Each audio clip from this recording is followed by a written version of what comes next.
Bultaan akka moltan kabajamtoota daawwattoota BBS irraa oduu galgala kanaatiin isinitti himaa oduu wajjin Anshamsuu Bashiri.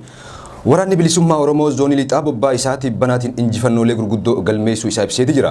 Haaluma kanaan guyyaa kaleessaa fulbaana 5 bara 2022 waraanni bilisummaa Oromoo zoonii lixaa godina Bunoo Baddallee aanaa Makkoo keessatti haleellaa geggeesseen iddoowwan barbaachisu guututti to'achuu isaa himeeti jira. Akka odeeffannoon arganne ibsutti lolli waboon kaleessa geggeesse kun guyyaarraa toora sa'aatii 8 fi walakkaatti hoggaa ta'u waajjira poolisii aanichaa dabalatee bakkoota baay'ee to'annaa jala oolchuun viidiyoolee marsaa hawaasummaa irratti qoodame raawwachuun ni danda'ama. Akka viidiyoon arganne agarsiisutti wayita waraanni bilisummaa Oromoo humnoota mootummaa daandiirraa garii harkaan qaban agarsiisu mul'ateeti jira. Kana malees wayitaa waboon hiriiraan magaalattii seenuu viidiyoon marsaalee hawaasummaa irratti tamsa'e ni mirkaneessa.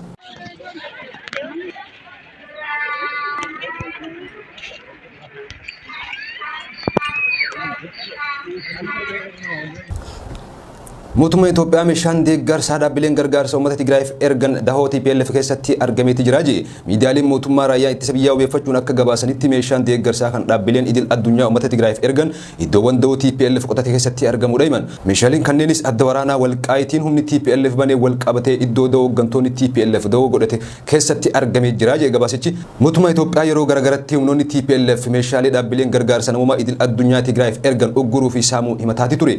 Hooggantoonni TPLF mootummaa Itoophiyaa daandii deeggarsa namummaa Tigraay irraa kutuuf lammiileen Tigraay akka dhumaniif hojjechaa jira jechuunis ni himatu. Meeshaalee dhaabbileen gargaarsa uummata Tigraayiif ergan TPLF itti fayyadamaa jira jechuun himachuun mootummaa Itoophiyaatiif kun isa duraatii miti.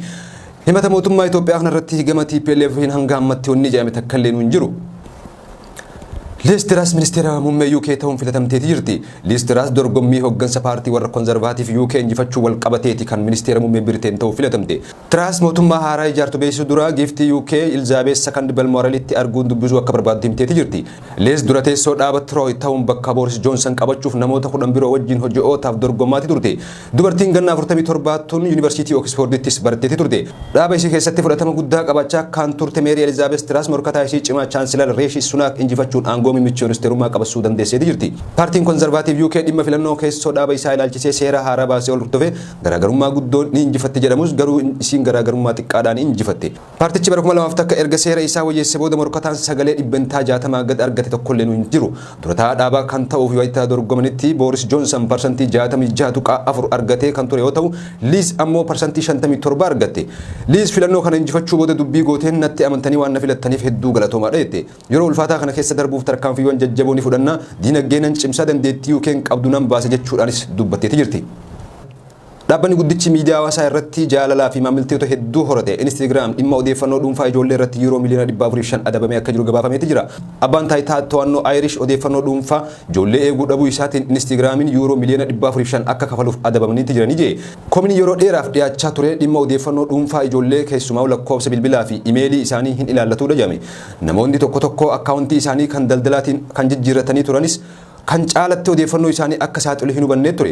Abbaan qabeenyaa Instagram Meetaan murtee kana mormuun akka oliyyatu beeksisee jira. Abbaan taayitaa to'annoo kanaan dhaabbanni miidiyaa hawaasummaa kun yeroo adabamu kun isa sadaffaadha. Murtii keenya dhumarra kan geenye jimaata darbe yoo ta'u adabbii maallaqaa yuuroo miliyoona 405 of keessatti akka qabateedha jechuun komishineerri eegumsa odeeffannoo DPC Ireland ibseeti jira. Qondaalli Meetaa tokko akka BBCtti himanitti qorannoon kun haala hojii durii kan nuti waggaa tokko ol dursee sirreessine irratti kan xiyyeeffatedha. Erga yeroo saniitii nuti maloota haaraa ijoollee fi odeeffannoo isaanii dho'isaan qabuuf gargaaruu jirra oolchineeti jirraa jee.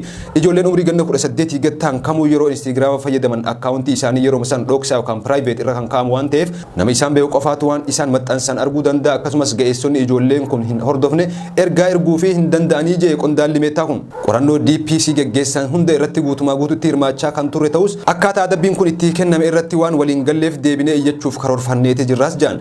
DPC'n dhaabbata Riippaabilika Aayerlaand qorannoo kan geggeessu dhaabbilee teekinooloojii gurguddoo waajjiraalee olaanoo Awurooppaa keessaa kan qaban irraa isa tokko. Seera to'annoo eegumsa odeeffannoo waliigalaa gamtaa Awurooppaa hordofuun kana dura himata seeraa cabsuun adabbii maallaqaa hanga kana murteessinee hin beenu jaan. Ta'us garuu waggaa dabre dhaabbanni WhatsApp yuuroo miliyoona 225 kan adabame hoggaa ta'u abbaan taayitaa Luxemburg dhaabbata Amazon yuuroo miliyoona 746 adabeeti ture. Dimookiraasiin biyya keenya adeemsarraa waan jiruuf lammiileen Keeniyaa jaarmiyaalee keenya to'achuu qabdan jechuudhaan pirezidaantiin duraanii Keenyaa Uhuru Keenyaataan dubbatan. Ergamanni marii waliigalaa Keeniyaa pirezidaantii itti aanaa kan turan Wiiliyaam Ruutoo filannoo pirezidaantummaa biyyattii mo'achuu mirkaneessuu murtii dabarsee booda pirezidaantiin aangoo dabarsaa jiran Uhuru Keenyaataa yaada kennaniiti jiran. Pirezidaantiin Keeniyaa erga filannoo hagayya 9 bara 2022 geggeeffame yaada kennanii hin beekan. Haasaa dhiyeenya kana taasisan irrattis maqaa Wiiliyaam Ruutoo hin kaafne mo'achuu isaaniittiinis baga gammaddan hin jenneeni. Pirezidaantii Keenyaataan itti aanaa isaanii kan ture Wiiliyaam Ruutoo ganuun morkota isaanii Raila Odinga deeggaraati turan. Filannoo pirezidaantummaa shanaffaa Wiiliyaam Ruutoo garaagarummaa qabxii xiqqoodhaan mo'atan booda falmii erga kaasee booda mana murtii waliigalatti mirkanaa'eefiiti jira. Wiiliyaam Ruutootti aanuun lammaffarra kan turan Raila Odingaan bu'aan filannoo sirrii miti jechuun mana murtiitti iyyatanii turan garuu iyyanni isaanii jalaa kufe.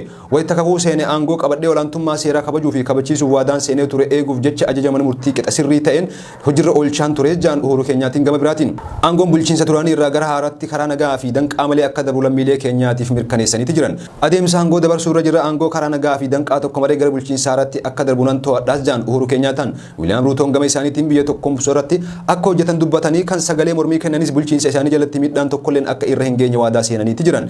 Ji'ootaaf Uhuru Keenyaataa waliin dubbatanii akka hin beekne kan dubbatan Wiiliyaam Ruutoon amma garuu bilbila osoo hin taane mootummaan lammiilee isaa gidduutti loogii uumuudhaan du'a uummata nagaa bu'aa siyaasaaf itti fayyadamu kana tumsuu dhaabuu qabu jedha ibsi ABO guyyaa kaleessaa bahe.